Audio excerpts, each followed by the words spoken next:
ماضی میں بھی اس طرح کی کوششیں کی جاتی رہی، جو سابقہ جو حکومتیں تھیں انہوں نے بھی کوششیں کی، لیکن درمیان میں پھر ہڈلز آ جاتی ہیں، پھر کہا جاتا ہے کہ اختیار نہیں تھا۔ کیا آپ اتنے بااختیار وزیر اعلیٰ ہیں کہ یہ اتنے بڑے ایشوز کو لے کر آپ اس کو ریزالو کریں گے؟ دیکھیے اوور آل تو آپ دیکھیں یہ فیڈریشن ہے، ہم فیڈریشن کی ایک اکائی ہیں، ہمارے ہاں لا اینڈ آرڈر کی سچویشن ٹھیک نہیں ہے، ہم ایٹ لیسٹ ایک کنسنسس بلڈ کر کے فیڈرل گورنمنٹ کے سامنے رکھیں، ہم اسٹیک ہولڈرز کے سامنے رکھیں کہ یہ ہمارا کنسنسس ہے کہ بلوچستان کا ایشو اس طرح ریزالو ہوگا۔ کیا آپ سمجھتے ہیں، کوئی فرض کرے سمجھتا ہے کہ صرف مذاکرات سے حل ہوگا، تو کمن آئیں کر لیں مذاکرات۔ کس نے مذاکرات کرنے اور کس سے مذاکرات کرنے، کس ٹرم اینڈ کنڈیشن پہ کرنے؟ آیا میں یہی کہہ رہا ہوں کہ یہ کنسنسس پہلے گھر کے اندر سے تو ڈیولپ کر لیں، ہم کنسنسس ڈیولپ کر لیں، اس کے بعد پھر جائیں فیڈرل گورنمنٹ کے پاس کہ ہم نے یہ کنسنسس ڈیولپ کر لیے کہ بلوچستان کے ایشوز کا ریزالو یہ ہے۔ 25 سال کا پلان بناتے ہیں، 10 سال کا بناتے ہیں، 15 سال کا بناتے ہیں، ایٹ لیسٹ کوئی شیپ اپ تو اس کو کریں نا، اس وائلنس کو۔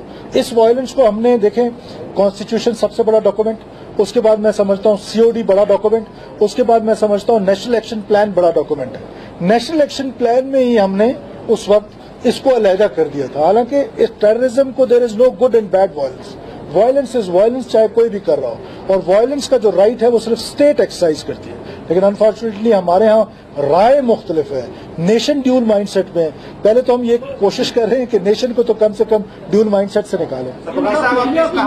مجیب صاحب تھوڑا سا آپ کے ساتھ سارے مخلوط جماعتوں کے وزراء بھی موجود ہیں، ایک چیز کلیئرفائی کر دیں، ناراض بلوچ ہے کن سے بات کرنی ہے کس سے نہیں کرنی، یہ کلیئر ہونا چاہیے کہ ناراض ہے کون۔ دیکھیے وہ لوگ ہیں جن کو بنیادی سہولتیں نہیں مل رہی، جن کے حقوق غصب ہو رہے ہیں، یا وہ لوگ ہیں جو باہر بیٹھ کے آپ کے ساتھ لڑ رہے ہیں؟ دیکھیے جو دیکھیں، اب یہ ناراض بلوچ کی جو ٹرمنالوجی ہے یہ میڈیا کی کریٹ کی ہوئی ہے، تو اب اس کا جواب میڈیا ہی دے کہ آپ ناراض بلوچ کس کو کہتے ہیں۔ میرے حساب سے تو جو پارلیمنٹری پالیٹکس کرتا ہے، پاکستان کی کانسٹیٹیوشن کو مانتا ہے، لیکن ان پیرلل ڈیولپمنٹ کی وجہ سے اپنے آپ کو ڈپرائیوڈ سمجھتا ہے، اس کے ساتھ ہمیں انگیج ہونا ہے، اس کو ہم نے گلے سے لگانا ہے، اس کو سروس ڈلیوری دینی ہے۔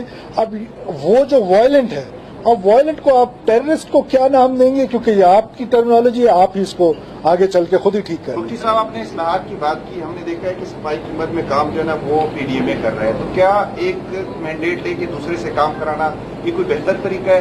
کیا اس ادارے میں خود اصلاحات لا کے اس کو کھڑا کرنا کوئی اچھا طریقہ نہیں ہے؟ اور دوسری چیز نوشکی واقعہ، اس پہ مطلب قریبی کوئی چیک پوسٹ تھی، مزید چیک پوسٹیں کوئی حل ہے؟ اور جو شکایت ہے ہڑتالیں چل رہی ہے کہ یہ مطلب جو نئی چیک پوسٹیں بنیں گی اس سے